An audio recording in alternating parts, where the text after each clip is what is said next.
So in this video I'm going to be talking about what I learned by prestiging all my leaders to the 5th level. So first off, the first lesson I learned was that leader is not a DPS. My Ruby can DPS, but most of the other leaders are not a DPS character. You are off meta support. And you have to choose your leader based on your team composition. The only time, so let's go through all the leaders and what team composition works well with them. Right, leader Ash. I think if you're going to run a leader Ash, you should be running a warrior, hunter, and support, and they should all be spec'd into Fear No Evil to really be getting a benefit from leader Ash, because the damage increase he provides, other leaders do better. So his whole kit's based on fear resistance. You also want to be running a support Ash or a Cheryl because they have or a David because they have abilities to reduce fear, and leader Ash does not have that ability to reduce fear. If you're going to run an Annie, you could run 2 hunters, you could run a warrior or hunter, and you could run 2 warriors as well, because she has an inner kit to help support both hunters and warriors. I think Annie pairs very well with support Ash and blacksmith and David. So I would consider running an Annie if you're running a blacksmith, to be honest. Arthur, he's more of a full warrior team, right? If you have 2 warriors and a blacksmith, or 2 warriors and a support Ash, I think he's very good to use. Once again, it's kind of based on your support. Because if you have a warrior and a Cheryl, you're not going to really benefit from Arthur. As for, and then like a hunter with that for the last one. Ruby, you could really go anyone here. It doesn't matter what's in your team comp. The only person I would consider pairing off with Ruby that pairs very well is David. It's a very toss-up between David and support Ash, because support Ash is going to be able to get his ability. Ruby doesn't provide fear resistance or reduce fear, and support Ash is going to help with that. I see really good team comps is Ruby, leader Ash, support Ash, and then either a warrior or a hunter. And I think that's very good, because then they cover all fields of boosting damage, boosting stamina, boosting cooldown reduction, while leader Ash is helping with fear resistance and support Ash is reducing fear for the team. So then you have that one DPS character. But Ruby boosts his leader Ash and support Ash's damage. So I think that's a very good team comp. So Ruby is kind of like the top leader. You could make an argument that Annie's better, but you're not going to run an Annie and a leader Ash, in my opinion. You rather run a Ruby and a leader Ash. This is why I feel like Ruby is number 1 and Annie's second. If you're just going to run one leader, then I can understand Annie may be better than Ruby. Brock is only good for solo queue. He's not good for team play, and that's because he just provides a 10% increase to the class you're doing. So for warrior, it's 10%. You need to be running 2 warriors to get 20%, and then you get the aura effect by 55% at P5 when you use their ability, but you only really save your ability to pick people up off the ground. And his whole kit is carrying shemps by himself, and amulets is kind of like going off on your own to find those shemps and amulets. So he's a solo queue leader, in my opinion. So I think that puts him at the bottom of the leader tier list. So for the leader tier list, I put Ruby first, because you could really pair Ruby off with anybody. It doesn't matter who you use, you're going to get some sort of benefit. Annie, I think would be top tier, the number 1 pick for what leader to go. But you really need your warrior or your hunter to be spec'd into balance bar for her to be effective. Some warriors, like I have my Ash here, spec'd into Dismemberment, and it's not the best build, right? But the chainsaw is very easily, you're not going to get heavies with the chainsaw. So I have Sting like a bee, spec'd into Sting like a bee instead. So I have a chainsaw build here. So, but my Henry spec'd into Balance Bar. And same with my Scotty. But honestly, you want to be speccing into damage with Scotty. Which I kind of do have here with this for the two-handed for the axe, and heavy hitter as well with this, and devastating force. So I would spec in my last 3 points for this, the last word, a point here, and 2 points here. I could put 2 points here and 2 points here. I think that'd be good too, so that when you get low health, you can be doing more damage. So do more collateral as well.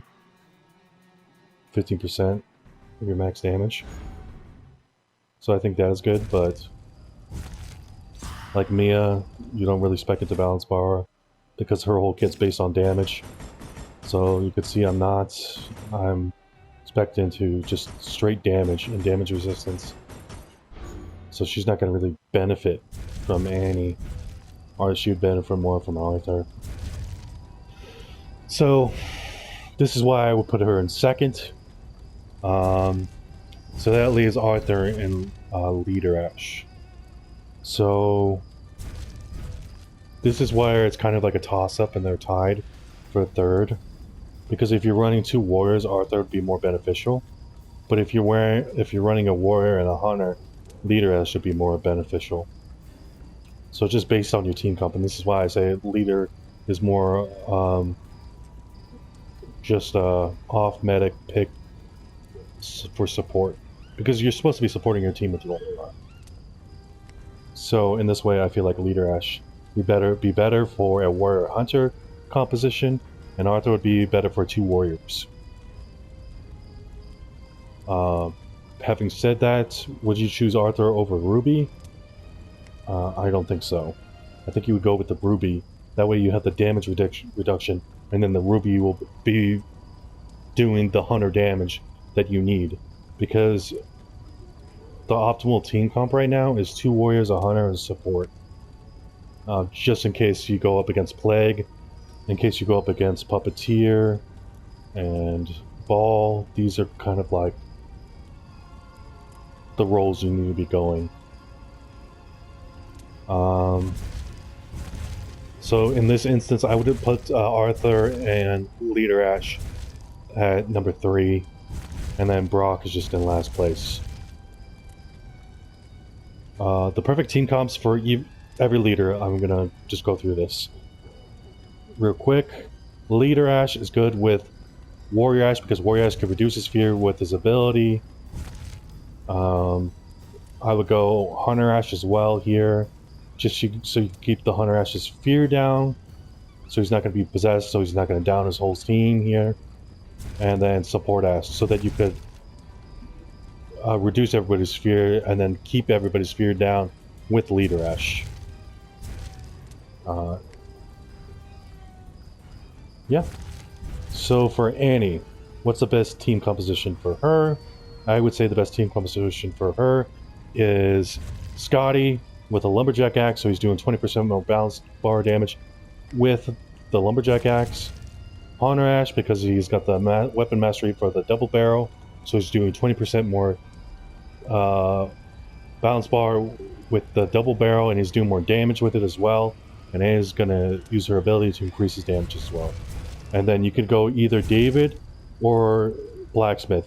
I would consider going Blacksmith because he does 20% more Balance Bar with melee weapons, and you could be using a sledgehammer doing crazy amount of Balance Bar. So the best team composition with Arthur, this is going to be a no-brainer. You can go, it's going to be 2 warriors, right? So Scotty and Mia, I think these two pair very well together because their kits are all based on damage. Arthur's going to be boosting that up. And then I would go Support Ash or Blacksmith because they both benefit from increasing melee damage. Support Ash so they could be doing more healing, and Blacksmith just so he can do more damage with his melee. Ruby, best team composition, you want to choose something that's going to benefit from the cooldown reduction that she provides, the stamina increase, and also the damage increase. So for that, I'm going to have to say Henry can benefit from the cooldown reduction, can benefit from the damage increase. So you can go this.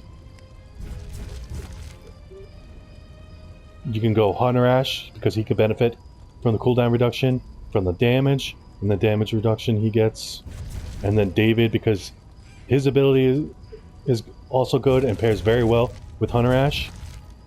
And he's going to provide even more damage reduction when he drinks his Shemps. So I think that's the kind of perfect team comp. Because if somebody goes down, God forbid, you could use Henry to go pick him up as well with his ability. Now, time for Brock. If you really want to run a Brock, I think the only team composition you can use is Ash, Warrior Ash, Hunter Ash, and either Cheryl or Support Ash. In all honesty, I think Cheryl would be a better pick. And the reason for that is because she can hold 8 Shemps and he can hold up 5 Shemps. So at the end game on book phase, you're going to have so many Shemps that you're not going to know what to do with them. Yes, and she's going to be able to get her box back faster. I think that's better than Support Ash, to be honest. You want to go all Williams family so that they get that 5% damage reduction, so you're going to get, let's see, 20% with all, including Brock. That's kind of the only time you need to go Brock, honestly. Yeah. Plus you're going to get that cooldown reduction for Hunter Ash as well. It's not much, but at least it's something. You couldn't even consider going Ruby, Brock, Hunter Ash, and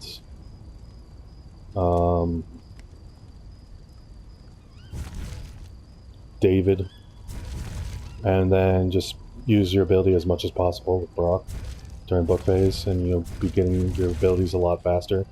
You'll probably get depossession 3 times during book phase, and probably, you know, have your flame up the whole book phase. I just don't think Brock has the damage to really help out during book phase. It's only his ability that's going to help. So yeah, I think right now the best team compositions, and you see this a lot in Demon plays, I think is just Ruby, Warrior, and a Hunter, and a Support. The hardest team comp to go against, I think, is Ruby, Annie, Hunter Ash, David. I truly think that would be the strongest team comp in the game. Because you're gonna have so much balance bar. Annie's gonna boost Ruby's range damage. She'll use a grenade launcher. She can get up to 20% more damage with the grenade launcher because of quick study. Annie will be using a revolver and really help out with the team for balance bar. Hunter Ash is getting a balance bar increase with the double barrel, not to mention a ton of range damage thanks to Annie and Ruby, so he's going to be using less ammo. And then David is going to be using his ability a lot, so the units are going to be depossessed more because of Hunter Ash and David. And not to mention he has a weapon mastery with the nail gun, which is going to be doing more balance bar thanks to Annie, and more damage thanks to Annie and Ruby. You can make the argument Support Ashes would be better in this team comp because you can mark targets doing 20% more damage to that, so you're doing a ton more damage, being less ammo that Hunter Ash has to use. And I would agree with you. And not to mention, support Ash would be better as well, because you have no way to reduce your fear when you have no fear reduction because of Annie and Ruby. But you only have to really worry about Hunter Ash getting possessed. So in this way, I would say David would be better in this situation. Just because he gets his ability faster and his ability pairs so well with Hunter Ash. So, but like I said, again, I totally understand the argument that support Ash is better. And they're just their kits are very different. And they both do good what their kit has. Like support Ash has, if you're very good with multitasking, support Ash is definitely the support you should go. If you're amazing support Ash player, he's way better than David. But most players aren't very good at multitasking, so I think David would be better. You throw down your ability and you just watch people's health to make sure it doesn't go below. And it pairs so well with the damage reduction from Ruby, his ability, and his ability, Beacon of Hope, comes back faster thanks to Ruby. And it reduces fear. So basically he has the same thing as support Ash, except it reduces infernal energy. And I think that's why I like David more. I am going to get support Ash to P5, but I'm going to be working on the Hunter class next. And then I'm going to talk about what I learned at the very end after I get every 100 P5 about the Hunter class. And I'll do support after that. Warrior will be the last thing I do. I'm not so much of a warrior player. I do want to get Scotty to P5 so I can at least have one warrior at P5. That way, in case if I need to support the team with a different role, I could do that.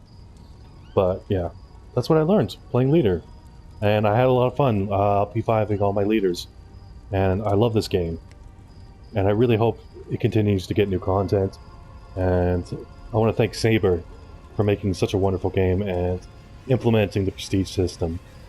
Because it's truly been a lot of fun grinding this. Even though people complain about the grind, I enjoy the grind.